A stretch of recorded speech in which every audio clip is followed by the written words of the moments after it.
A man approached Buddha with a heavy heart and asked, "Oh Lord, please tell me, what is the true worth of human life?" Buddha, his face calm and serene, smiled gently and handed him a shining stone. "Take this stone and go to the marketplace," Buddha instructed. "Visit the different shops and ask them what they would pay for this stone. But remember, do not sell it." The man was puzzled by Buddha's request, but he said nothing. He took the stone, left the temple, and began his journey. The market was busy, full of life. People were shouting, hawking their goods and trading. The man, clutching the precious stone, approached the first stall. The orange seller stood behind a counter stacked high with ripe oranges. "What is the value of this stone?" the man asked, holding the stone out. The orange seller picked it up, examined it briefly, and said, "I will give you a dozen oranges for this stone." The man was taken aback. A dozen oranges? That seemed so little for something that shone so brightly. He politely declined, taking the stone back. He continued walking, feeling confused. Next, he came across a vegetable vendor. The vendor was busy arranging his fresh produce, but he stopped when the man approached. "How much would you pay for this stone?" the man asked again. The vendor took the stone in his hand, weighed it for a moment, then said, "I can offer you a whole sack of potatoes for this stone." "A sack of potatoes?" The man was shocked. This stone was clearly precious, yet this offer felt almost insulting. He respectfully declined once again, still unsure of what was going on. Frustrated, the man pressed on, hoping for a better offer. He next approached a goldsmith, whose workshop was full of gleaming treasures. The goldsmith eyed the stone closely, his hands trembling slightly at its brilliance. "This is no ordinary stone," the goldsmith said, clearly impressed. "I will give you 1,00,000 gold coins for it." The man was stunned by the offer. 1,00,000 gold coins was a fortune, but something told him not to part with the stone. After a long pause, he replied, "I cannot sell this stone. My teacher has asked me not to." The goldsmith, seeing the man's firm resolve, leaned forward and said, "Then I will offer you 5,00,000 gold coins. This stone is worth it." But still, the man declined. He was determined to follow Buddha's instructions. With every rejection, the man felt more and more confused. Was the stone truly priceless? Or was he making a mistake by not accepting such vast sums of wealth?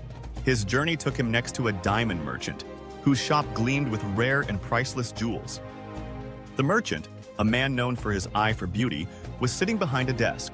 When the man entered, the merchant looked up and immediately noticed the glowing stone in the man's hand. His eyes widened with astonishment. "Where did you find this?" the merchant gasped. "This stone is beyond anything I've ever seen.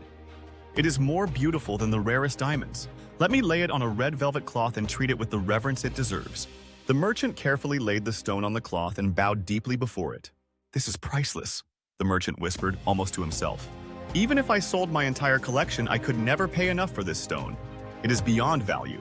The man was struck by the merchant's reaction. Here, at last, someone seemed to understand the true worth of the stone, but the man still felt a deep sense of confusion. The orange seller, the vegetable vendor, the goldsmith, all had placed different values on the same stone. Was it worth a dozen oranges, a sack of potatoes, or 5,00,000 gold coins?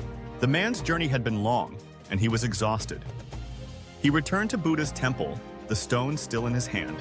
He approached Buddha, who was sitting in quiet meditation, and knelt before him. "Lord," the man said, "I have followed your instructions. I went to the marketplace and asked the vendors to value the stone. Some offered very little. The goldsmith offered a large sum, and the diamond merchant called it priceless, but I still do not understand." Buddha smiled gently and spoke, "Ah, my friend, now you see. The worth of the stone was never about the stone itself. It was about the perspective of the one who looked at it." Buddha continued, "The orange seller valued it at a dozen oranges. To him, that was all it was worth. The vegetable vendor valued it at a sack of potatoes. He saw its worth only in terms of his own world, his own needs. The goldsmith saw the stone's shine and beauty and offered 5,00,000 gold coins. To him, the stone was valuable because it had monetary worth. But the diamond merchant, he saw beyond the surface. He saw the true beauty of the stone, something that could never be measured by money. He recognized that the stone was priceless." The man listened intently, realizing the truth in Buddha's words. "Just as the stone was valued differently by each person," Buddha said, "so too is your life. People will value you based on their own knowledge, experiences, and perspectives. They will see you for who they believe you to be, not necessarily for who you truly are. Buddha smiled knowingly and added, "Do not worry, for the world will one day recognize your true worth. But until then, you must remember that you are the one who sets your value. Your worth is not determined by what others think of you, but by how you see yourself." The man, with a deep sense of peace washing over him, bowed before Buddha. "I now understand," he said softly. "Thank you for showing me the way." Buddha nodded, and with a wise glint in his eye, he concluded, "Never let anyone put a price on your worth.